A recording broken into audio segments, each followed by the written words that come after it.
everyone, welcome back to my channel. My name is Moira, and for today's video, this is gonna be part 2 of talking all about my Arki majors. So if you haven't watched part 1 yet, I will link it down below para malaman nyo yung mga subjects of Arki from first year up to third year first sem. So I will go about this video the same way as last time. Disclaimers, no mentioning of profs.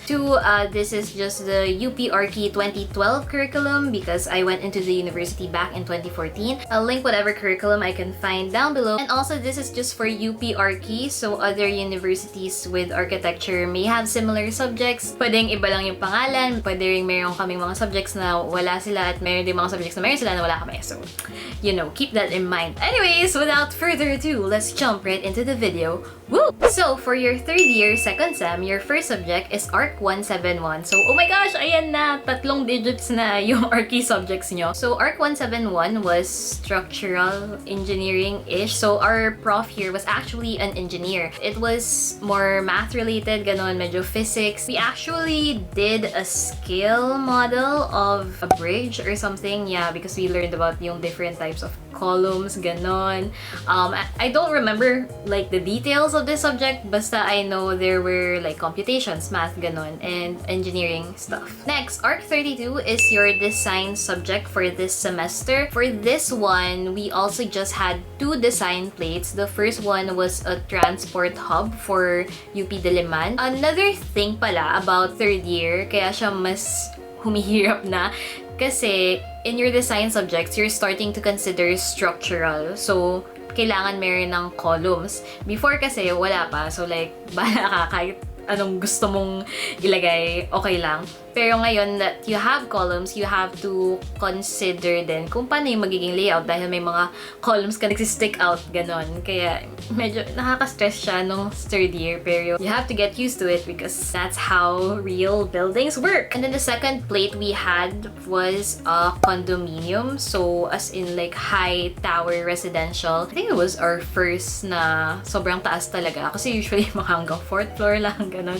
Pero ngayon taas na. So it was a different challenge kasi hindi mo siya pwedeng gawa ng sobrang variety kasi kailangan pare-pareho siya per floor, diba? Lalo na kung condo. Next, Arc 33 was the construction subject. This was focused on steel construction. Again, more tedious work, drafting din, exams, ganyan. And yeah, it was a lot of terms, a lot of sizes, ganyan, na hindi ko ma-memorize at di ko rin masyado maintindihan at that time. Medyo ngayon pa din. Arc 35 is plumbing. I actually kind of like this subject. Hindi ko yung sa prof ko siya kasi maayos siya mag-outline ng mga topics, gano'n. Kaya mas madali siyang maintindihan. Doon mo matututunan na ang daming different types of pipes. Tapos mayroong may water line, mayroong soil pipe, vent stack, whatever. Tapos yung mga gate valve, kung saan dadaan yung tubig, gano'n. Doon yun siya matututunan. Tapos I think mayroon ding project dito na kailangan mong gawan ng plumbing yung isang bahay, gano'n. Para ma-apply mo yun na pag-aralan. And another thing that we learned here during the like history of plumbing, ganyan, the olden days, wow,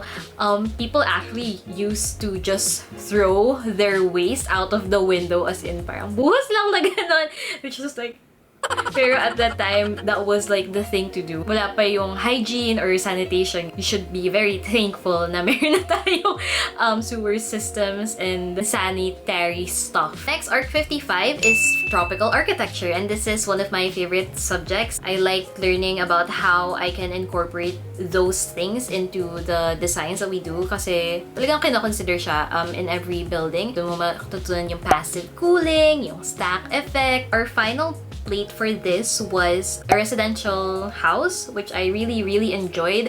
I featured it in my Sims video before, so I'll link that down below too. And then last is Arc 75. Arc 75 naman is research. So, alam niyo naman, kapag mga research paper, pakahaba-haba, ganyan. Parang half the sem is lectures and then half the sem was doing your actual research. And medyo nahirapan kami dito na mag-propose ng topic namin. We ended up with a topic of like, what are the methods, tama ba? or like Arki process ng students in Arki, which was a headache. And I thought that I was gonna have such a low grade for it kasi parang ano ba itong research namin? Hindi ko lang kung ano yung point. Tapos nag-all-nighter kami para doon. As in like after your design presentation at night, nag-interview kami ng prof, and then after matulog ka ng onte, tapos madaling araw gigising ka para gawin niya na yung paper niya the next day. So, grabe talaga, iba talaga third year. But I ended up getting a grade that was higher than I expected. So parang ako, yes! Goodbye third year! For your fourth year, first sem, actually, fourth year is pretty chill. As in, talaga, it's much more chill than third year, ganon. Siguro kasi it was more focused on lectures. The subjects that you will learn are first, Arc 136, which was... Arc 136 was Mech-Elec. So, this was mechanical and electrical. I guess dito nyo malalaman yung sa mechanical, yung mga, ano nga ba, mga aircon, usually yan. Ang daming different types ng aircons, nakakaloka.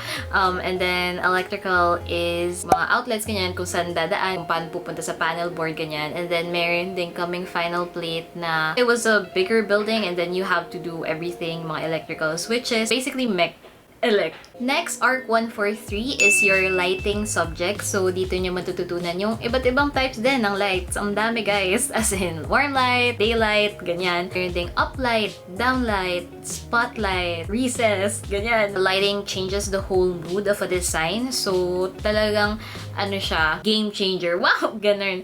And then, our final plate for this, actually, dalawang plates siya, pero same design. Like, we had to design a condo, ganyan. And then, for the first design was just about natural daylight. Gagawa ka ng parang yung mga louvers, ganon, or kung anumang sun shading device na kailangan. Parang per group may naka-assign na kung saan ka nakatapat, kung sa north or sa south, southwest, whatever, ganyan.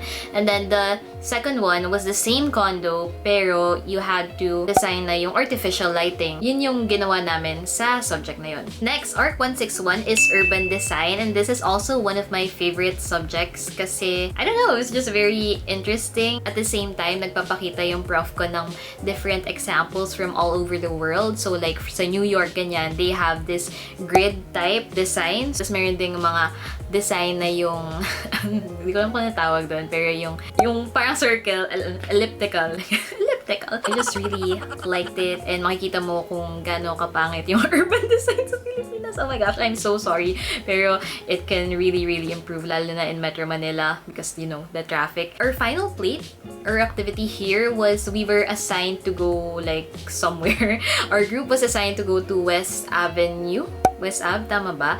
As in, naglakad lang kami, inikot lang namin yun just to, you know, get the feel of the place, and then may mga kailangan kaming i-check box kung ano meron sila. I forgot the actual terms. And then, actually, dito rin sa subject na to, our prof just randomly talked about the movie American Beauty kasi about siya sa suburbs. The suburbs is actually a representation, supposed to be a representation of like great life, very utopian, ganyan. Pero in reality, you don't know what happens behind those closed doors. And napanood ko yung movie, and it's like one of the greatest movies, wow, that I've watched, and it really changed my perspective in life. Yes! Okay. Next, Arc 172 is again your structural subject. So this is again a lot of math, computations, engineering, ganyan. Yun lang yun. Kasi continuation lang talaga siya nung 171. And then lastly, Arc 141 is your design subject. Ito, medyo iba na siya kasi mini thesis na siya. Tatanong ko, at first, we were like a group of 4. We were assigned a place. We had to like go there para mag-research, ganyan. And then from your research, you're gonna come up with building ideas that are good for that location. Parang ganun din yung mangyayari talaga sa thesis nyo, na kapag pipili kayo ng site, kailangan related siya sa surrounding area. And then second half, naging individual na siya, na from those building types, lahat kami kukuha ng isang building type, ganun. And then yun yung i-design namin. So for me, I chose the art hub. Art hub siya. So it has like a school then for the arts, so like dance and music and theater. When I was in high school, I took those kinds of lessons. So kaya yun yung pinili ko na building. Hindi lang plans and perspectives yung kailangan mo i-pass, kailangan din meron ng book book or like portfolio. Nandun din yung research mo, ganun, yung mga codes, ganyan. Basta, as in, mas level up na talaga siya. Fourth year, second sem, the first subject is ARC 134. So this is another construction subject. And ito naman about building systems overall. If before you learned like mech-elec and then lighting and then plumbing, ganyan, ito medyo parang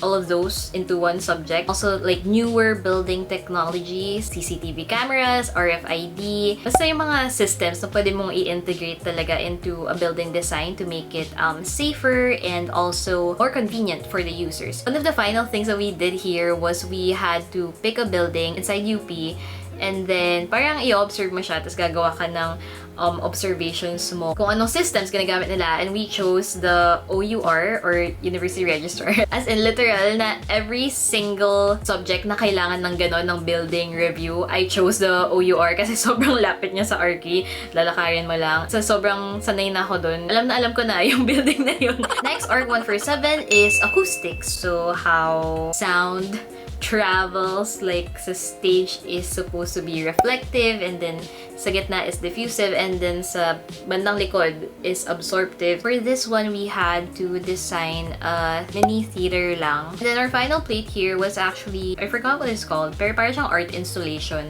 na nag-absorb din ng sound. Actually, napakita ko siya in my first Hell Week video. I'll also link that down below if you're interested.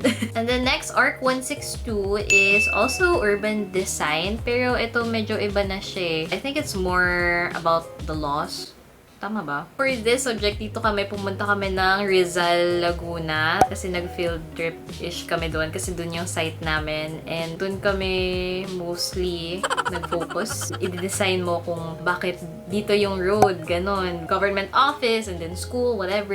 Urban planning, ayun. And then lastly is ARC 142. So this is your design subject, and then mini thesis ulit ito, pero individual na siya. I think isang design project lang kami dito. I chose to do the knowledge hub of Quezon City, which is basically like a library. Me being a college student, I knew what things I wanted for like a study hub, ganon. So it was very fun to design. It actually helped me choose my thesis. Fifth year, first sem. Wow, hello, you're in thesis year. Good luck. The first subject is ARC 158, and this is about the services of an architect. There's actually a lot of different scopes that you can do. Mayroong like design build, contractor, I don't know. There's just a lot of things that I don't always remember. And if I'm not mistaken, dito din yung kung paano mag-start ng business, partnership, corporation, yung mga ganun. Parang entrep.